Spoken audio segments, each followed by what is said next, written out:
ہمارے لوگ بھی اپنے آپ کو پتہ نہیں کیا سمجھتے ہیں. ایلون مسک کو کہہ رہے ہیں ہم تمہارا لائسنس نہیں دیں گے, تم ہم سے معافی مانگو سٹار لنک پہ. تو اگر انہوں نے معافی منگوانا شروع کر دی ہر دفعہ جو ہمارے سیاستدان ان کے ملک کے متعلق کہتے رہتے ہیں, جو ان کے خلاف آپ جلوس نکالتے رہتے ہیں, جو ان کے خلاف باتیں میڈیا پر کرتے رہتے ہیں, ان کا مذاق اڑاتے رہتے ہیں, ان کا استحصال کرتے رہتے ہیں میڈیا پر اپنی جو بات کہتے ہیں, تو پھر آپ کو بھی پھر ان سے بہت دفعہ معافی مانگنی پڑ جائے گی. خیر anyway چھوڑو, میں تو معافی مانگنے والا آدمی ہوں بھائی. میں تو پروگرام سے پہلے ہی معافی مانگ لیتا ہوں. مجھ سے کوئی غلطی ہو جائے تو بھائی مجھے معاف کر دینا. آج میں نے واقعی میں دوائی نہیں کھائی. اور کہتے ہیں کہ اگر دوا نہ کھائی ہو تو بندے کا کہا سنا معاف کر دینا چاہیے. صحیح ہے. خیر یعنی آگے چلتے ہیں.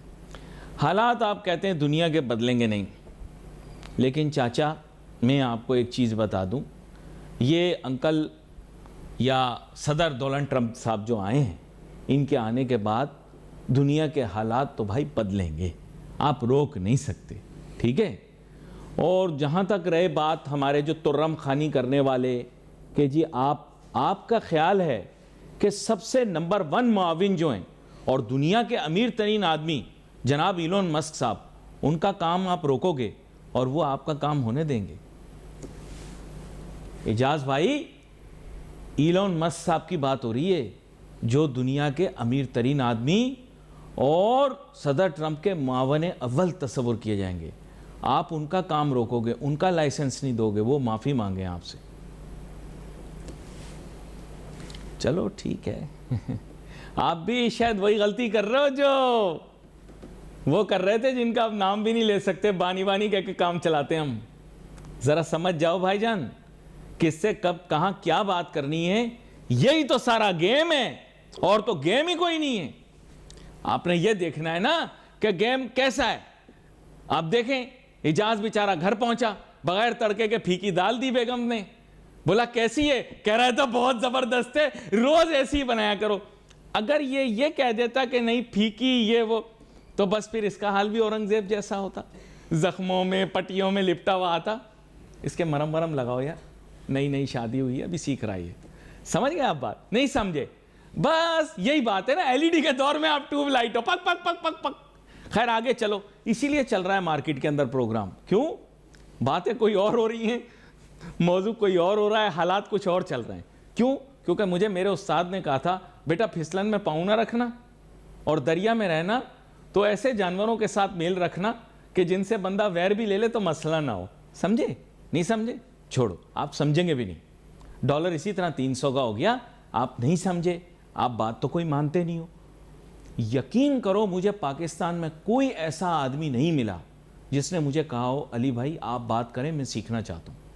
اور میں جہاں بھی آپ کو ملوں گا, میری عادت یہ ہے, میرے شاگرد ہیں, میرے سے آدھی عمر سے بھی کم ہوتے ہیں اور کبھی کبھار میری عمر سے دگنے بھی ہوتے ہیں وہ. میں یقین کرو سب کو کہتا ہوں میں آپ کا استاد نہیں ہوں, میں شاگرد ہوں. میں یونیورسٹی میں پڑھاتا ہوں, ینگ بچوں کو میں بھائی بولتا ہوں, لڑکیوں کو میں بہن بولتا ہوں. کیوں؟ کیونکہ میں کہتا ہوں یہ ہمارے ساتھ کے ہیں سب. جنریشن چینج ہو گئی ہے, زمانہ بدل رہا ہے, بدلو. نہیں بدلو گے تو پھر یادیں ماضی بن جاؤ گے. اپنے آپ کو بدلو, لچک پیدا کرو. یہ بچے ہم سے زیادہ ذہین ہیں یار, مان لو, میں تو مان گیا ہوں, یہ ہم سے زیادہ ذہین ہیں. اس میں کوئی بری بات نہیں ہے, کوئی بڑا چھوٹا نہیں ہوتا. ذہانت تو اللہ تعالیٰ کی دی ہوئی ہے, وہ کسی بزرگ کو بھی دے سکتا ہے میرا رب, اور کسی بچے کو بھی دے سکتا ہے. یہ تو میرے رب کا کرم ہے. ٹھیک ہے. خیر اینی وے, آ جاؤ واپس پاکستان کی معیشت پر, جس کے بارے میں لا حاصل بحث کر کے میں بھی تھک گیا ہوں. میرے بالوں میں یقین کرو لوہے کی کنگھی ٹیڑھی ہوتی تھی, اب تو سمجھو بنا کے آتا ہوں آپ کے سامنے. میرے ساتھ بہت ہی اہم مہمان شامل گفتگو ہیں جناب عتیق الرحمان صاحب, جو کہ ایک تجزیہ کار بھی ہیں. ویسے کہتے ہیں مجھے معاشی تجزیہ کار کو, لیکن صنعتی تجارتی جو ایک قیادت ہے اس میں بھی ان کا ایک مقام ہے. وہاں مشاورت کے لیے ان کو بلایا جاتا ہے. ویلکم کرتا ہوں سر آپ کو. Thank you. عتیق الرحمان صاحب کے ساتھ ہم نے گفتگو کا آغاز کرنا ہے. موضوع ہمارا یہ ہے مثبت, اچھی بات. ورلڈ بینک جو ہے وہ ہمیں قرضہ دے رہا ہے, لیکن یہ قرضہ ہمیں دے رہا ہے ترقیاتی منصوبوں کے لیے. اب میں چاہوں گا اس کے اوپر آپ روشنی ڈالیں, اس کے فوائد کے متعلق بھی بتائیں اور ان کے اوپر تجزیہ پیش کریں. بہت شکریہ علی، بڑا اچھا موضوع ہے اور میں چاہتا تھا کہ اس موضوع پہ بات ہو. میں نے آپ سے خود فرمائش کی جی اور آپ نے میری بات سنی، اس کے لیے میں آپ کو مشکور ہوں. دیکھیے، عوام الناس کو پتہ ہونا چاہیے کہ آئی ایم ایف اور world bank are interconnected bodies. ان کا آپس میں کنیکشن ہے. آئی ایم ایف ہمیں لون دیتا ہے to come out of our balance of payment crisis. I M F ہمیں لون دیتا ہے کہ ہم کسی نہ کسی طرح اپنے میکرو اکنامک فنکشنز کو درست کر لیں. ورلڈ بینک کا کام یہ ہے کہ وہ extra step of one level پہ جاتا ہے اور وہ اس بات کی کوشش میں کرتا ہے کہ ہماری جو ریونیو شارٹ فالس ہیں ہم اس کو اوور کم کر سکیں، ہمارے جو فارن ایکسچینج شارٹ فالس اس کو کم کر سکیں. اس دوران ایک بات بتاؤں گا کہ پاکستان کو دو بہت بڑے پرابلمس ہیں اور دونوں کے دونوں قرضوں سے ریلیٹڈ ہیں. جی یہ بات سب کو پتہ ہونی چاہیے کہ ہمارے پر ایک بہت بڑا ڈیٹ برڈن ہے. اس ڈیٹ برڈن کو اگر کلاسیفائی کرتے نا علی تو اس کو دو سلسلے میں لے لیتے. ایک فسکل ڈیفیسٹ ہے ہمارے پاس، دوسرا کرنٹ اکاؤنٹ ڈیفیسٹ. درست فرمایا آپ نے. کرنٹ اکاؤنٹ ڈیفیسٹ کو ہم نے کسی طرح کور کر لیا لیکن فسکل ڈیفیسٹ کو کور نہیں کر پائے. تو بہانے سے ہم ادھر ادھر سے لون لیتے. بھی آپ نے دیکھا کہ $1 بلین کا لون کمرشل بینکوں سے بھی لیا ہے مڈل ایسٹ کے. تو اس کے علاوہ ہم لیتے رہتے ہیں اور ہم فوکس بھی کر رہے ہیں $7 بلین کا extended loan from the I M F. اب کیا ہوا ہے کہ ورلڈ بینک نے ہمیں $20 بلین کا پلیس کیا ہے، ایک ڈیکیڈ کے اندر پورا کرے. لیکن اس کی شرائط ہے، وہ کس پہ دینا چاہتا ہے. ایک تو جو میں ایجوکیشن ہر وقت بات کرتا ہوں کہ ہمیں پڑھا لکھا پاکستان بنانا اور ایکسیس ٹو ایجوکیشن ایزی کرنی ہے. تو ایک تو ایجوکیشن کے لیے وہ لون اس میں شامل. دوسرا چلڈرن نیوٹریشن، ٹھیک ہے. اور تیسرا کچھ کلائمیٹ سے متعلق ہمارے جو پرابلمز ہیں. آپ کو پتہ ہے ہمارے پاس ڈیزاسٹرز ہیں اور پاکستان دنیا کا 10واں one of the 10 countries of the world ہے جس کو کیلیمٹیز اور ڈیزاسٹر نے متاثر کیا. ونریبل، ٹھیک ہے نا. تو یہ تمام چیزوں کو دیکھ کر کے ہم اس بات کو اگر آگے لے کر چلیں کہ آئی ایم ایف اور ورلڈ بینک دونوں انٹر کنیکٹڈ ہے. یہ اگر خوش ہے تو یہ بھی خوش ہے، یہ اگر ناراض ہے تو یہ بھی ناراض ہے. اور دونوں کا کریکشن ساتھ تب چلتا ہے جب آپ اپنے بیلنس آف پیمنٹ کرائسس کو اوور کم کر لیتے ہیں اور ساتھ ہی ساتھ یہ جو ایکسٹرا لیول آف ہیلپ ہے آپ کی اس پر آپ اچھے سے کارآمد ہو کر ان سب کا کنیکشن پھر جوڑ دیتے ہیں. ان سب کا کنیکشن پھر اچھے تعلقات ویسٹ کے ساتھ بھی ہے، امریکہ کے ساتھ بھی ہے، ڈونلڈ ٹرمپ صاحب کے ساتھ بھی ہے اور پھر ظاہری بات ہے ایلون مسک صاحب کے ساتھ بھی ہے. یعنی براہ راست آپ کا مقصد یہ تھا بنیادی یہ کہنے کا کہ they are sister organizations in today's economic system and definitely کوئی نہ کوئی سیٹسفیکشن ان کو ہوگی تبھی انہوں نے ہمیں یہ بات دہرا لینی چاہیے کہ جب ہم آئی ایم ایف کے ساتھ ڈیو ڈیلیجنس کرنے میں کامیاب ہو جاتے ہیں تو پھر جو multi lateral by lateral donors ہیں نا وہ بھی ہمارے ساتھ آ جاتے ہیں، جیسے آپ نے بھی ورلڈ بینک کی مثال دیکھی. اچھا، میں آپ کو ایک بڑے مزے کی بات بتاؤں کیونکہ اب آپ پڑھے لکھے آدمی، آپ نے موضوع چھیڑ دیا تو اب آپ سے ذکر کروں گا. جاپان آپ کو پتہ ہے ون آف دی موسٹ کی ڈونر کنٹریز میں سے ہے جو پاکستان کی میں بہت زیادہ رفاع عام کرتا ہے، یعنی اور فلنتھرپی سے بھی آپ کا تعلق ہے اور گرانٹس بھی دیتا ہے. But generally I am seeing that in the past few years perhaps we have not been able to deliver at our end، جس کی وجہ سے مجھے ایسا فیل ہو رہا ہے کہ not only Japan but the whole world، بہت سارے ایسے ممالک ہیں جو بہت ساری گرانٹس پاکستان کو دیتے تھے، انہوں نے یا تو کٹیلمنٹ کی ہے یا ان کی اپنی اکانومی کو کوئی پرابلم ہوگی. مجھے ایسا فیل ہو رہا ہے کہ وہ جو ڈیولپمنٹ پروجیکٹس پہلے ہوا کرتے تھے ان کی اب تعداد کم ہو گئی، ایسا مجھے محسوس ہو رہا ہے. Maybe I am wrong. دیکھیے to some extent you are right. اس کا میں مثال آپ کو دوں گا. میرا تعلق میری ٹائم سے ہے. میری ٹائم میں یورپین یونین کی طرف سے کافی کام ہوتا تھا اور ہمیں ہیلپ بھی آتی تھی. آپ دیکھیں وہ تھوڑا سا ڈس اپوائنٹ ہے ہماری فشریز پہ جو انہوں نے انویسٹمنٹس کیے. ایک سب سے بڑا ڈیٹیل میں جانے کی ہمیں ضرورت نہیں ہے، اشارے سے بتا دیا. دوسرا بات یہ ہے کہ آپ یہ دیکھیں کہ انہوں نے ہمیں میری ٹائم ایجوکیشن کے لیے ہمیشہ جو اسکینڈینیوین کنٹریز ہیں انہوں نے ہمیشہ آگے آ کے سپورٹ کیا. لیکن ابھی ان کا سپورٹ لینا اتنا ڈیفیکلٹ ہو گیا، وہ تو مجھے پتہ ہے، میں دیکھ رہا ہوں اپنی فیکلٹی کے ساتھ اس کے ارینجمنٹ. تو یہ ساری چیزیں بالکل صحیح ہیں. پاکستان کو اپنا جو ڈیولپمنٹ ماڈل ہے نا اس کو تھوڑا سا چینج کرنے کی ضرورت ہے. آپ نے بالکل صحیح کہا. اپنے آپ کو ہمیں ڈیو ڈیلیجنس میں پروف کرنا ہے کہ جو قرضہ ہم لے رہے ہیں جس چیز کے لیے لے رہے ہیں ہمیں اس کو اس میں استعمال کرنا ہوگا. لیکن یہاں پہ تھوڑی سی ڈائیورژن آتی ہے. یہ ایک چھوٹا سا پرابلم ہے اور یہ آپ نے بالکل صحیح کہا کہ یہ پرابلم اب سینٹڈ کر لیا اور سونگ لیا کہ یہ پرابلم آ رہی ہے. اور وہ پرابلم کیوں آ رہی ہے؟ وہ اس لیے آ رہی ہے کہ ہمارے پاس شاید فریم ورک نہیں ہے اور we are missing a big framework. اچھا، مجھے اس وجہ سے اس بات کا پتہ ہے کہ آپ بھی سپلائی چین اور شپنگ اور لاجسٹکس اور بالخصوص میرے ٹائم کے اوپر کافی ورک کرتے رہتے ہیں. میرا تو کیونکہ میں تو شاگرد سمجھ لیں یا طالب علم سمجھ لیں, اس چیز کو سیکھنے کی کوشش کرتا ہوں کہ یہ سب چیزیں کیا ہیں. اور آپ نے جس نقطے کی نشاندہی کی یہ بہت اہم ہے. آپ نے ایجوکیشن کے ریفرنس سے بات کی, بہت شارٹ رکھوں گا.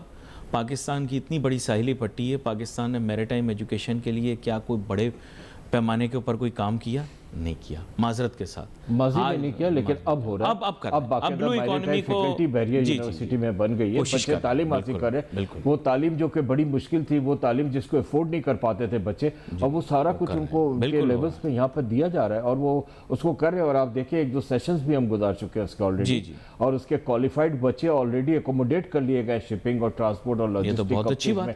کوئی جاب لیس آپ کو نظر نہیں آئے گا میری ٹائم پڑھنے والا, کیونکہ میری ٹائم ایک اتنا بڑا اسکوپ آف ورک ہے ہمارے یہاں. آپ دیکھیں اس میں شپنگ ہے, اس میں لاجسٹک ہے, اس میں سپلائی چین ہے, اس میں ٹرانسپورٹ ہے, اور پھر سب سے بڑھ کر آپ دیکھیں کہ ہمارا میری ٹائم خود 1001 کلومیٹر کا ہے. اس کے بعد اس میں اتنے پروسپیکٹس ہیں, اتنے آبجیکٹیوز ہیں, اس پہ کتنے ساری چیزوں پہ ایگریکلچر پہ کام ہو رہا ہے, فشنگ پہ کام ہو رہا ہے. اب بڑا اسپریڈ ہو رہا ہے, لیکن اس کو اور فاسٹ کام کرنے کی ضرورت ہے. 60s میں 70s میں پاکستان کو ایسا تصور کیا گیا کہ ہم شاید شپنگ کا ہب بن جائیں گے اس ریجن کے اندر. کافی انویسٹمنٹ آئی اور پاکستان کے اندر کچھ نئی ویسلز وغیرہ بھی آئیں. I'll be very frank with you, آج کی تاریخ میں میرے خیال سے کوئی پرائیویٹ شپ اونرز کی جو پاکستانی ہیں ان کی ویسلز میں نے تو دیکھی نہیں.